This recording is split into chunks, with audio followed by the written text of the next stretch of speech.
31. Los misterios de la reencarnación. En aquellos momentos, es decir, entre las 2 y las 3 de la madrugada, se desarrollaba en el temple una escena espantosa, teniendo por personajes únicos al viejo Pardallán y su hijo. Pero para presentar esta escena al lector con su horror extraordinario, deberemos fijarnos por algunos momentos en los hechos y gestos de un personaje sobre el cual nos será preciso concentrar toda nuestra atención. Este personaje era Ruggeri, el astrólogo de la reina. Ruggeri era, sin duda, el hombre más convencido de la corte de Francia. Tenía fe, creía profunda y sinceramente en la posibilidad de lo absoluto. ¿Era un loco? Es posible, pero sin darlo como cierto. ¿Qué hombre, por otra parte, no ha sido tentado por la idea de lo absoluto? En nuestros días, Ruggeri hubiera sido uno de esos sabios apacibles que se apasionan por los descubrimientos de las ciencias naturales. Ruggeri llevaba en él el misterio de la Edad Media que agonizaba. Nacido en Florencia, era tal vez hijo de alguna maga siria o egipcia que le había transmitido el amor hacia los estudios esotéricos. La alquimia y la astrología eran la doble e incesante preocupación de aquel hombre. Buscando la piedra filosofal y mariposeando y combinando cuerpos químicos, Ruggeri había hallado temibles venenos, deliciosos perfumes y cosméticos valiosos. Pero tales descubrimientos eran insignificantes para él. Por medio de la astrología buscaba en las estrellas lo que la noche de los tiempos oculta con sus velos. Mas es necesario hacer notar que para Ruggeri la piedra filosofal y el conocimiento de lo porvenir, por mediación de los astros, no eran más que dos formas de lo absoluto. Sus estudios esotéricos comprendían otra forma, y era el descubrimiento de la inmortalidad del hombre.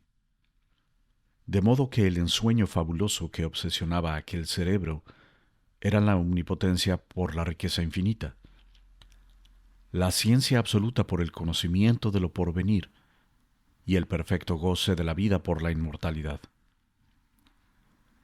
Aquel hombre que temblaba ante Catalina, la cual, después de todo, no era más que alumna suya, aquel hombre desmayado y tímido ante los grandes, habíase entregado a abominables tareas para complacer a la vieja reina, pero en cambio en su laboratorio se convertía en gigante. Entonces, bien porque el exceso de trabajo lo condujera a las puertas de la locura, o porque el orgullo de sus precedentes descubrimientos lo cegara, lo cierto es que su espíritu desplegaba poderosas alas y se lanzaba a los abismos de lo insondable. Cuando estaba fatigado de mirar al cielo, se dedicaba de nuevo a la química, y si por fin se cansaba de mirar los crisoles, se las había con la muerte, e inclinado sobre el cadáver de algún ajusticiado que había comprado al verdugo, buscaba el medio de resucitarlo. ¿Qué es el corazón?, pensaba. Un péndulo. ¿Qué la sangre? La que lleva la vida de una parte a otra. He aquí un cuerpo.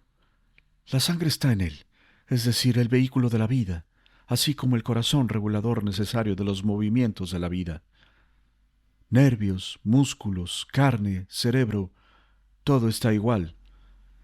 Este cuerpo tal como está ahora vivía esta mañana. Ha bastado que una cuerda le haya oprimido el cuello para convertirlo en cadáver. Por lo demás se halla en el mismo estado que antes de ser ahorcado. ¿Qué materia falta a este cuerpo? Evidentemente el cuerpo astral que ponía en movimiento al péndulo y transportaba la vida a través de las venas. Lo que yo llamo muerte no es más que la separación del cuerpo astral y del cuerpo material.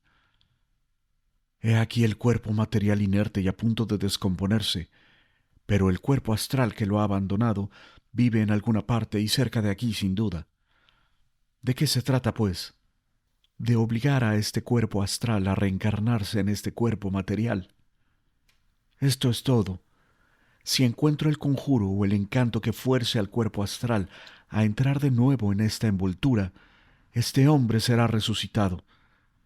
Y una vez hallado esto, ¿no hallaré al mismo tiempo el medio de obligar al cuerpo astral a no abandonar nunca el cuerpo material? Y esto sería la inmortalidad.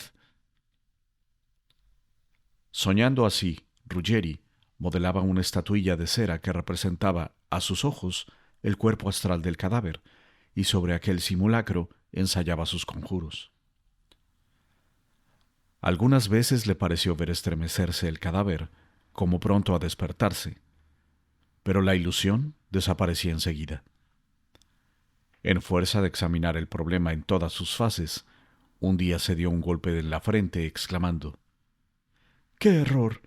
Digo que la sangre está en el cadáver y está, en efecto, pero no líquida, sino coagulada, y por lo tanto ya no puede distribuir la vida. Será necesario que al primer cadáver que compre le transfunda la sangre de un cuerpo vivo antes de empezar ningún conjuro. Ahora que hemos completado el retrato de Ruggeri, rogaremos al lector transportarse a 5 días antes, al momento en que el grupo de hombres que hemos señalado en su tiempo oportuno penetró en la iglesia de Saint-Germain-l'Auxerrois y se llevó el cadáver. Catalina habíase mostrado generosa. A Panigarola le dejó el cadáver de Alicia y a Ruggeri le mandó el de su hijo. Ruggeri esperaba, en efecto, fuera de la iglesia, y cuando vio a los hombres que se llevaban a Marillac muerto, se acercó y pronunció algunas palabras. Luego hizo un signo y empezaron a seguirlo. Una vez hubo llegado a la calle de la H, Ruggeri se detuvo no lejos de la casa en que habitara Alicia Deluxe, y habiendo depositado el cadáver en el suelo, mandó a los que lo llevaban que se retirasen. Seguro de que aquellos hombres se habían marchado y no lo espiaban para saber dónde estaba, fue a abrir una puertecita baja practicada en la torre, expresamente para él. Hecho esto, volvió al cadáver, y con dificultad lo levantó y lo transportó, o mejor dicho, lo arrastró hasta los jardines. Cerró entonces la puerta, cargó el lúgubre fardo sobre sus hombros, y llegó por fin a la casita que hemos descrito en que estaban sus laboratorios. Cuando el cuerpo estuvo extendido sobre una gran mesa de mármol, cuando Ruggeri lo hubo desnudado y lavado cuidadosamente, su primer cuidado fue inyectarle algunos líquidos destinados a impedir toda descomposición, por lo menos durante algunos días, cosa muy sencilla para aquel creador de venenos. Una vez concluidas estas manipulaciones, observó que era ya de día, pero no apagó las luces que había encendido, sino que, por el contrario, corrió herméticamente las cortinas a fin de crear una noche ficticia en su laboratorio. Fue entonces a sentarse al lado de la mesa de mármol, en la que se apoyó de codos, y examinó el cuerpo de su hijo. Estaba acribillado de puñaladas, algunas de las cuales habían atravesado órganos vitales. El pecho, los hombros y el cuello estaban llenos de heridas entreabiertas. La cabeza conservaba notable serenidad. Evidentemente, Marillac no se había dado cuenta de que lo mataban. La primera puñalada que le había sido asestada en el momento en que se dirigía a Alicia lo había matado repentinamente. Los párpados estaban entreabiertos. Ruggeri intentó inútilmente cerrarlos, y en vista de que no podía, cubrió el rostro del cadáver con un pañuelo de fina batista perfumada que halló en el jubón del muerto y que llevaba la cifra de Alicia. Probablemente era uno de esos recuerdos que los amantes gustan de poner sobre el corazón en recuerdo de la persona amada. Ruggeri no sentía ninguna emoción, porque el dolor del padre desaparecía ante el esfuerzo cerebral del sabio, que debía ser enorme, porque durante muchas horas seguidas el mago permaneció inmóvil, como petrificado. Estaba, además, tan pálido como el cadáver que estudiaba, pero sus ojos brillaban ardientemente. En un momento de aquella siniestra meditación murmuró algunas palabras. Se ha desangrado, cosa que simplifica la operación, Coseré todas estas heridas exceptuando una, la que ha abierto la carótida. Por ahí haré la transfusión. Al cabo de un rato de meditación continuó. No fue Nostradamus el que me afirmó que había obligado al cuerpo astral de uno de sus hijos a permanecer a su lado durante más de un mes. Y yo mismo, ¿no he visto en varias ocasiones estremecerse los cadáveres que quería animar? Tal vez el cuerpo astral estaba allí y trataba de reintegrarse a su vivienda carnal. ¿Qué habrá impedido que la resurrección se llevara a cabo y la reencarnación fuera completa? Sin duda muy poca cosa. Una palabra del conjuro que no habré pronunciado, o tal vez un desfallecimiento de mi energía. Ahora mi voluntad será firme, y en cuanto mi hijo resucite, huiremos. Hacia la tarde, cuando la noche empezaba a reinar en el exterior, Ruggeri se levantó de pronto, corrió hacia un gran armario lleno de libros y manuscritos, y se puso a buscar febrilmente lleno de emoción. «Oh, ya lo encontraré, ya lo encontraré», exclamaba. Al cabo de 2 horas y después de haber sembrado el suelo de volúmenes, acabó por hallar el que buscaba. Era un libro que no contenía más allá de unas 50 páginas. Tenía tapas de madera y cierre de hierro.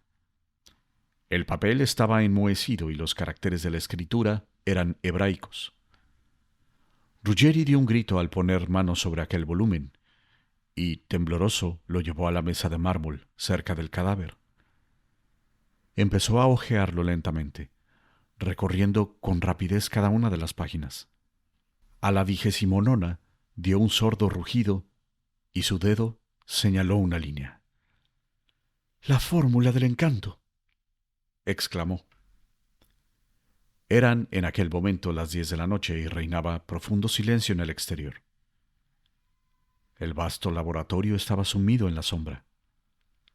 La inmensa campana de la chimenea, encima del montón de hornos, crisoles y retortas, parecía un monumento funerario. En los anaqueles, máscaras de vidrio, redomas y bocales brillaban confusamente. En el centro brillaba la viva luz de 2 candelabros y sobre la mesa de mármol el rígido cadáver de Marillac, a cuyo lado, inclinado sobre el libro cabalístico, estaba el mago Ruggeri, inmóvil.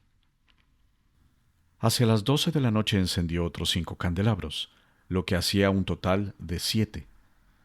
Los puso en el suelo en el ángulo este del laboratorio. Los candelabros estaban dispuestos en forma de herradura, cuya abertura se dirigía al oeste, formando un semicírculo al este. En este semicírculo de luz se colocó Ruggeri en pie mirando al oeste, que es el lugar de las tinieblas con relación al este, de donde viene la luz. Con la mano trazó en el aire un círculo, como para encerrarse en él. Luego, ante sí, a sus pies y entre los 2 extremos de la herradura formada por los candelabros, hundió profundamente su puñal, cuya guarda formaba una cruz. Entonces, sacando un rosario de su jubón, soltó 12 granos, que colocó en círculo alrededor del puñal, clavado a guisa de cruz. Los 7 candelabros figuraban, sin duda alguna, los 7 días de la semana, y los 12 granos los meses del año. Por fin, con el libro en la mano izquierda, y tendida a la derecha ante él, el mago esperó. Las 12 empezaban a dar lentamente con sonoras campanadas. A la 6ª, Ruggeri pronunció la fórmula con voz tranquila, fuerte y grave. Las vibraciones de la última campanada resonaban todavía en el aire, cuando vio en el otro extremo del laboratorio una forma blanca, al principio indecisa, y que se precisó rápidamente hasta dibujar una silueta humana. No decimos que aquella especie de vapor blanco apareciera en el laboratorio, sino tan solo que Ruggeri lo vio. Sus facciones se habían petrificado. Su mano izquierda, perfectamente inmóvil, soportaba, sin la menor apariencia de fatiga, el libro de tapas de madera y pesado cierre de hierro. Su brazo derecho, estaba tendido hacia el mismo punto sin que se inclinara lo más mínimo, cuando es casi imposible que un hombre permanezca en tal posición más de unos 4 minutos. Sus ojos por fin adquirieron extraña fijeza, como cuando en la torre y al lado de Catalina vio el cuerpo astral de su hijo balancearse en el espacio. Entonces, con pasos rígidos, Ruggeri salió del círculo formado por los candelabros y la cruz y avanzó hacia la forma blanca que veía. Andaba muy lentamente, y al cabo de 12 pasos se detuvo preguntando: ¿Eres tú, hijo mío? No vio que se movieran los labios de la aparición y ningún sonido llegó a sus oídos, pero en su interior oyó muy claramente la respuesta: ¿Por qué me habéis llamado, padre? Ruggeri continuó su marcha. Su brazo derecho no había cambiado de la posición que tomara 15 minutos antes. Entonces, a medida que avanzaba, vio retroceder a la aparición. El cuerpo astral huía de él al verse perseguido, de modo que, a consecuencia de una evolución, Ruggeri se vio en el sitio que ocupara al principio la forma blanca, mientras que ésta se había acercado al círculo de los candelabros. Ruggeri continuó avanzando hacia el círculo. La aparición se hallaba cerca del puñal y entre los dos extremos de la herradura luminosa. Entonces Ruggeri habló de nuevo, diciendo: «Hijo mío, es necesario entrar». Vio cómo la forma blanca se agitaba con violencia, y entonces oyó otra vez la respuesta en el interior de su cerebro: «¿Por qué no me dejáis en el reposo eterno?» «Entrarás, lo quiero», dijo Ruggeri. «Perdóname, hijo mío, por encerrarte aquí. Entra, lo quiero». Vio cómo la forma blanca vacilaba, retrocedía, y luego, tomando impulso, fue a colocarse en el centro de las luces y en el mismo lugar que ocupara antes el astrólogo. Inmensa satisfacción se pintó en las facciones de éste. Al cabo de algunos minutos, los músculos de su rostro se distendieron, los ojos adquirieron su habitual expresión. Su brazo derecho cayó pesadamente. El libro cayó al suelo soltado por su mano. Mirando hacia el círculo de luz, Ruggeri ya no vio nada. La forma blanca había desaparecido, pero sonrió murmurando: «Ya no estoy en estado de vidente y por lo tanto no lo veo, pero está allí. Ya no saldrá hasta que yo quiera. Oh, hijo mío, perdóname. No esperarás mucho tiempo». Ruggeri sufrió entonces de un modo repentino la reacción del estado mórbido en que se había sumido a consecuencia del fenómeno de voluntad, conocido y descrito por todos los autores antiguos de ciencias esotéricas, pero que la medicina moderna ha inventado, dándole el nombre nuevecito y flamante de autosugestión. Los manicomios están llenos de gente que ven y oyen, como Ruggeri vio y oyó. Durante algunos minutos se quedó tembloroso, vacilante, agitado por febriles estremecimientos y con los cabellos erizados. Pero muy pronto se repuso y, corriendo a los volúmenes que había echado al suelo, cogió uno de ellos y salió rápidamente del laboratorio. El cadáver se quedó solo sobre la mesa de mármol, alumbrado por los 7 candelabros.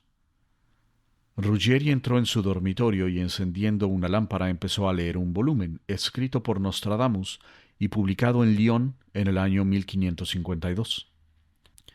Hacia la mitad del volumen había 5 páginas manuscritas. «He aquí lo que me dejó al morir mi buen maestro Nostradamus», murmuró Ruggeri. «Cuántas veces he leído y releído estas líneas trazadas por su mano algunas horas antes de morir. Cuántas noches he pasado leyendo estas 5 páginas que, sin duda, me legó para que intentara su reencarnación. Así lo hice. Por 3 veces entré en su tumba, allí en la iglesia del salón, mas no tenía sangre que transfundirle. Pero volvamos a leerlo. Probemos». El manuscrito estaba dividido en 3 partes muy cortas, escritas apresuradamente, y muchas frases no estaban acabadas. La primera parte empezaba por estas palabras: «La reencarnación puede obtenerse mediante el llamamiento del cuerpo astral». La segunda parte llevaba el siguiente título: «Relaciones que puede haber entre el cuerpo astral y el cuerpo material después de su separación». Por fin, La tercera parte estaba igualmente resumida en algunas palabras escritas al principio de la página. ¿Qué clase de sangre es necesario transfundir al cadáver? Esta fue la parte que Ruggeri se puso a leer atentamente, con la cabeza apoyada en las manos. Por fin se levantó. Fue a un armario de hierro empotrado en el muro y disimulado por un tapiz. Una vez abierto, sacó, de entre otros papeles, un rollo de pergamino que extendió sobre la mesa para examinarlo. Era una gran hoja sobre la cual estaban trazados signos geométricos con notas explicativas marginales. En la cabecera estaban escritas las siguientes palabras: Horóscopo de mi hijo Diosdado, conde de Marillac, y diversas constelaciones en conjunción con la suya. Entonces el astrólogo empezó una serie de cálculos geométricos, cada uno de los cuales era seguido por otro cifrado. Cuando había terminado una de sus operaciones, dirigía ardiente mirada a los signos del horóscopo y luego, moviendo su cabeza, reanudaba su tarea, que duró varias horas. Por último, escribía ya con una especie de fiebre delirante, e intensa alegría brillaba en su rostro. «Ya está», se dijo de pronto. «He aquí la constelación del hombre que necesito. ¿Quién es? Oh, ya lo encontraré, aunque tenga que pasar todas mis noches en lo alto de la torre y los días enteros trabajando. Lo encontraré y...» Se desvaneció a impulsos de la alegría o de la fatiga, o tal vez por ambas cosas. Al recobrar el sentido, al cabo de pocos minutos, se dijo: «El día no tardará en aparecer. Pues bien, esperaré la noche». Levantóse entonces, arregló sus papeles en el armario de hierro y sacó de él una cajita que abrió. Contenía cierto número de píldoras. Tomó una y, después de tragarla, un inmediato bienestar sucedió a la enorme fatiga que sentía. Sus ojos se fijaron entonces en la esfera del reloj. «Las 9», dijo. «Ya es de noche». Corrió las cortinas de la ventana y vio que era de noche. Comprendió entonces que había pasado el día entero estudiando el horóscopo después de haber empleado la noche anterior en evocar el cuerpo astral de su hijo. Entonces era miércoles por la noche, y como el cadáver de Marillac había entrado en el laboratorio en la noche de lunes a martes hacia las 3 de la madrugada, hacía por lo menos 42 horas que Ruggeri no había comido, dormido ni bebido. La píldora que absorbiera contendría una sustancia reconstituyente de extraordinaria energía, porque ni sintió hambre ni sueño y se contentó con beber un gran vaso de agua. La noche siguiente Ruggeri la pasó en lo alto de la torre con la mirada pegada a un poderoso telescopio que había perfeccionado para su uso personal. El viernes por la noche fue distraído del trabajo brutal a que se entregaba por un enviado de la reina que lo llamaba. Al volver del Louvre, continuó estudiando la constelación del hombre cuya sangre era necesaria a la reencarnación de su hijo. Hacia las 3, cuando ya los astros palidecían y se disponía a dejar para la noche siguiente la constelación de su estudio, dio un grito de alegría. «Ya lo tengo. Es él. Es imposible que no sea él». Corrió a su cuarto. Sacó del armario de hierro una hoja de pergamino parecida a la que contenía el horóscopo de su hijo. Era también otro horóscopo. Aquel día, que era el del sábado, Ruggeri estudió y comparó los dos horóscopos. Temblaba de tal modo de alegría que escribía con gran dificultad. Extraño brillo se veía en su mirada, y murmuraba después de cada cálculo: «Sí, sí, es él. Todos los datos coinciden. Otra prueba y estará listo». Y reanudaba su tarea. A las 6 de la tarde dio un largo suspiro y se desvaneció de nuevo pronunciando un nombre: «Pardaillan». He aquí lo que Ruggeri había encontrado: el nombre del ser cuya sangre era necesaria a la reencarnación de su hijo. La comparación de horóscopos, las conjunciones de los astros y sus cálculos, todo le probaba que para resucitar a su hijo necesitaba la sangre de aquel hombre y no la de otro. Y aquel hombre era el caballero de Pardaillan sobre el cual iba a hacerse el horrible experimento. ¿De qué modo el siniestro astrólogo había podido llegar a esa conclusión? Es probable que en su aberración en el estado de delirio que vivía desde el asesinato del infortunado Marillac, en el desarreglo final de aquel cerebro que había recibido tantas sacudidas, es probable, repetimos, que el nombre de Pardaillan se presentase a él por casualidad. Había formado su horóscopo a raíz de la visita que le hizo al caballero en la hostería La Adivinadora, en la que, como ya recordará el lector, creyó reconocer en la escalera a su hijo Diosdado. Sospechando entonces que su hijo y el caballero hubieran estado unidos por invisibles lazos, hizo el horóscopo de los dos, que vino a confirmar su creencia. Ruggeri estaba seguro de que los astros le señalaban a Pardaillan, y sin duda, obsesionado por la idea de que éste estaba unido a los destinos de su hijo, llegó a la conclusión de que su sangre era la necesaria para la resurrección de Marillac. Ruggeri recobró rápidamente la sangre fría, y abriendo el armario de hierro, sacó 3 o 4 papeles blancos, pero a cuyo pie respectivo estaban la firma de Carlos IX y el sello real. ¿De qué modo Ruggeri se había procurado aquellas órdenes en blanco, armas temibles que ponían en sus manos extraordinario poder? ¿Los habría obtenido de Catalina? ¿Eran perfectas imitaciones? Poco importa.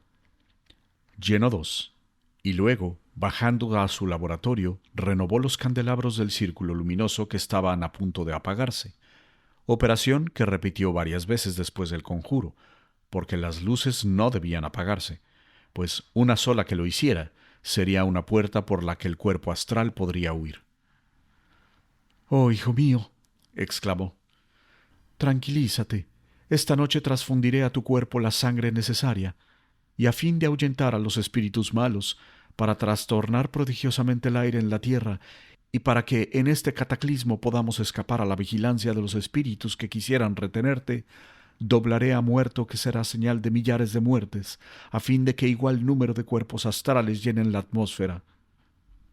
Así habló el loco, y decimos loco porque, en efecto, Ruggeri estaba en aquel momento fuera de sí, y sumido en el más alto grado de hiperestesia.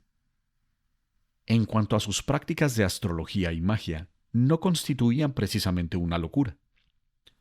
En todo caso, no hubiera sido el único, porque los cronistas más moderados evalúan en 20.000 el número de magos, brujas y astrólogos que se dedicaban a tales estudios allá por el año 1542, en una población como París que contenía 200.000 almas.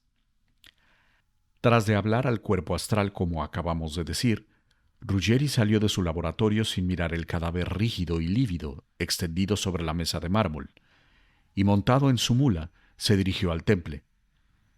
Una vez en presencia de Montluc, exhibió los papeles que había llenado, y al leerlos, el gobernador dirigió al astrólogo una mirada de estupor y casi de espanto. «No sé», dijo por fin aterrado, «si la mecánica funciona todavía, pues hace mucho tiempo que no ha servido. Hoy día tenemos mejores sistemas y sobre todo más expeditivos». «No os preocupéis por ello. Ponedme solamente en presencia del hombre». «Bueno, venid». Montluc y Ruggeri descendieron y llegaron a un patio estrecho, en el fondo del cual había una cabaña construida con tablones de madera. «Ahí está», dijo Montluc. «Habladle. Yo haré bajar a los 2 condenados. ¿Es preciso que asista a la operación?» «De ningún modo». Montluc saludó y se retiró con apresuramiento, motivado sin duda por un sentimiento de horror, o tal vez por el deseo de llegar a su habitación, en donde debía esperar a las 2 rameras que le habían prometido su visita para aquella misma noche. Ruggeri vio al entrar en la cabaña un hombre ocupado en arreglar un par de sandalias. Aquel hombre, de piernas cortas y torcidas, tenía enorme cabeza, hombros enormes, y debía de estar dotado de hercúlea fuerza. Era un antiguo condenado a galeras, a quien se había perdonado con la condición de desempeñar en el temple ciertas funciones de carácter particular. Ruggeri le mostró uno de los papeles. El hombre dijo que obedecería, y entonces el astrólogo le dio algunas órdenes en voz baja, a lo cual su interlocutor contestó: Voy allá. No, dijo el astrólogo. Ahora no. ¿Cuándo, pues? Esta noche. No podré venir hasta las 3:30 y yo mismo quiero recoger la cosa. ¿A las 3:30? Bueno, entonces empezaré a dar vueltas a la manivela a las 3. Ruggeri asintió con un movimiento de cabeza y salió, pero en el momento en que iba a franquear la puerta del temple, se detuvo de pronto murmurando: «Es preciso que lo vea y que lea en su mano».